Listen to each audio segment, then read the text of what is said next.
자, 2025년 11월 12일 딱 하루인데요. 이날 대한민국이라는 나라가 완전히 다른 두 개의 얼굴을 보여줬습니다.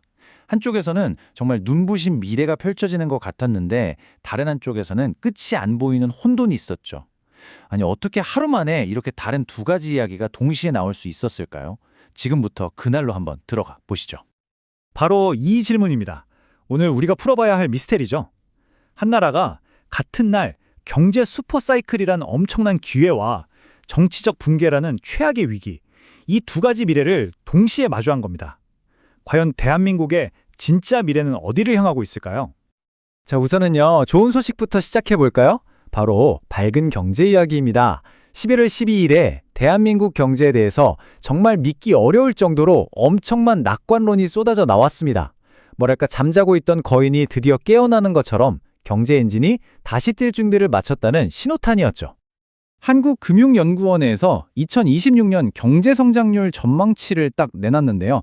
그 숫자가 바로 2.1%입니다. 2.1%요. 이게 얼마나 대단한 거냐면 바로 전해인 2025년 성장률이 1.0%였거든요. 그러니까 2배 이상 껑충 뛰어오르는, 이건 뭐 그야말로 엄청난 도약인 거죠. 지금 그래프 보시면 아시겠지만 이 성장 곡선이 거의 뭐 수직으로 솟아오르는 수준입니다. 아니, 딱 1년 만에 성장률이 2배 넘게 뛴다? 이건 시장에서 한국 경제가 V자로 아주 강력하게 반등할 거라고 확신하고 있다는 뜻이나 마찬가지예요. 아니, 그럼 대체 이 폭발적인 성장의 힘은 어디서 나오는 걸까요? 크게 두 가지로 볼 수 있습니다. 하나는 다시 살아나는 우리 내수 시장이고요. 또 다른 하나는 전 세계를 휩쓸고 있는 AI 혁명입니다. 특히 AI 칩을 만들어달라는 수요가 정말 끝없이 밀려오면서 한국 반도체 산업의 심장이 다시 막 뛰기 시작한 거죠. 세계적인 투자은행 모건 스탠리에서 이 상황을 딱 한마디로 정리했는데요. 바로 메모리 최대 가격 결정력. 이게 무슨 말이냐면요. 한국 반도체가 이제 가격을 만드는 위치에 섰다는 겁니다. 그냥 시장 가격을 따라가는 게 아니라 우리가 가격을 결정할 수 있다. 이런 엄청난 자신감을 보여주는 거죠. 그리고 모건 스탠리의 예측은 그냥 말이 아니라 구체적인 숫자로 나왔습니다.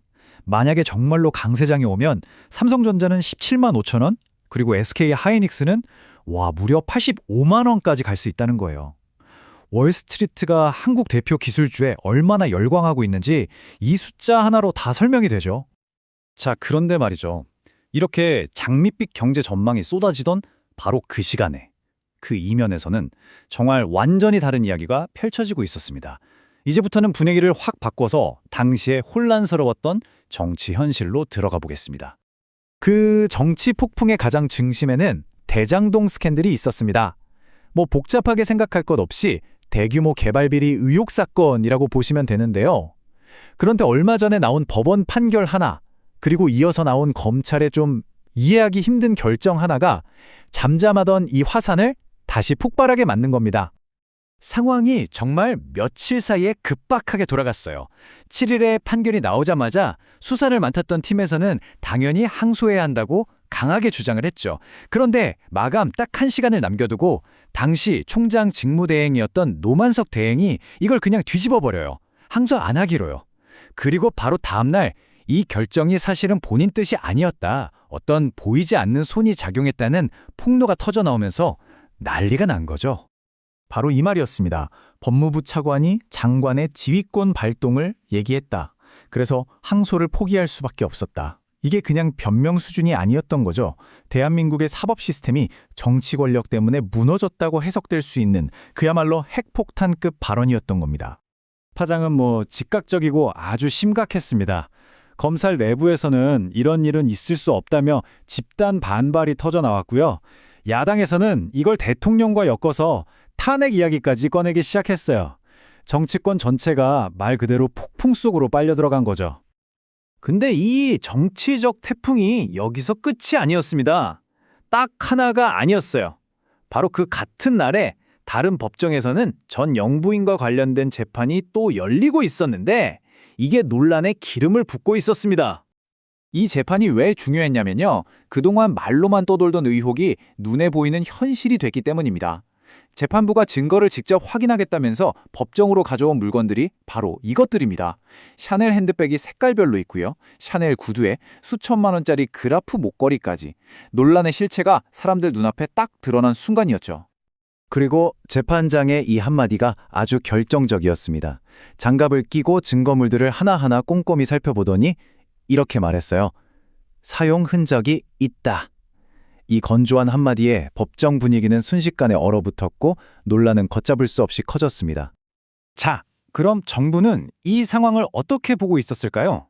한쪽에서는 정치적 위기가 터지고 다른 쪽에서는 미래를 향해 나아가야 하고 이 정반대의 현실사에서 어떻게든 균형을 잡으려고 했었겠죠? 일단 가장 큰 걱정은 이거였습니다. 정치 스캔들 때문에 수사가 계속되니까 공무원들이 몸을 사리게 되는 거죠. 괜히 나섰다가 나도 엮이는 거 아니야? 하면서요. 이렇게 공직사회 전체가 마비될 수 있다는 우려가 커지니까 대통령실에서 대응책을 내놓습니다. 공무원들 사기 진작 방안을 발표한 거죠. 핵심 내용은 크게 4가지인데요. 이걸 단근과 방패로 나눠볼 수 있습니다. 특별 포상을 늘리거나 재택근무를 도입하는 건 일종의 단근이고요. 더 중요한 건 방패입니다. 괜한 오해를 살 수 있는 정책 감사는 아예 없애고 직권남용이라는 법의 기준을 명확하게 해서 공무원들이 정치적 압박 없이 소신껏 일할 수 있게 보호해주겠다는 겁니다. 근데 정부의 대응이 그냥 지금 터진 불 끄는 데서만 그친 게 아니었어요. 이런 정치적 혼란과는 정말이지 정반대되는 아주 먼 미래를 내다보는 정책도 바로 이날 발표가 됐습니다. 그게 뭐냐면요. 바로 2035년 온실가스 감축 목표였습니다.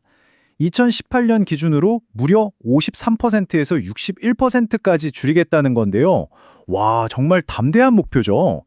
당장 눈앞에 정치 싸움에 허우적거리는 와중에도 이렇게 수십 년 뒤의 미래를 설계하고 있다는 게 대한민국의 또 다른 모습을 보여주는 것 같아서 좀 놀랍습니다. 자, 이제 정리를 좀 해보겠습니다. 경제적으로는 엄청난 희망이, 정치적으로는 끝이 안 보이는 절망이, 이 두 가지 극단적인 이야기가 같은 날 동시에 펼쳐진 겁니다. 이 모순적인 상황, 이게 과연 우리에게 뭘 말해주고 있는 걸까요? 오늘의 이야기는 이 표 하나로 딱 정리될 것 같네요. 왼쪽을 보세요. 경제의 지평선. GDP 전망치가 2배로 뛰고 AI가 슈퍼 사이클을 이끌고 주가 목표는 역대급이고 심지어 미래 세대를 위한 기후 목표까지 전부 미래를 향하고 있죠. 자, 이제 오른쪽을 볼까요? 정치의 폭풍입니다. 검찰총장 대행이 사의를 표하고 탄핵 요구가 터져나오고 법정에서는 스캔들이 펼쳐지고 국민들은 갈라지고 이건 과거에 발목 잡힌 모습이죠. 한 나라의 두 얼굴이 정말 이보다 더 선명할 수는 없을 겁니다. 결국 2025년 11월 10일 이 하루는 대한민국의 진짜 모습을 그대로 보여준 날이었습니다. 마치 한 몸에 두 개의 영혼이 있는 것처럼요. 한쪽은 엄청난 잠재력을 가진 혁신국가, 다른 한쪽은 정치적 혼란에 빠진 분열된 국가. 이 두 모습을 동시에 세상에 드러낸 거죠. 그래서 마지막 질문은 바로 이것입니다. 과연 대한민국은 어떤 미래를 선택하게 될까요? 혁신과 성장이 이끄는 저 밝은 미래로 나아갈 것인가? 아니면 과거의 정치적 싸움이라는 굴레에 갇혀버릴 것인가? 그 답은 아직 아무도 모릅니다.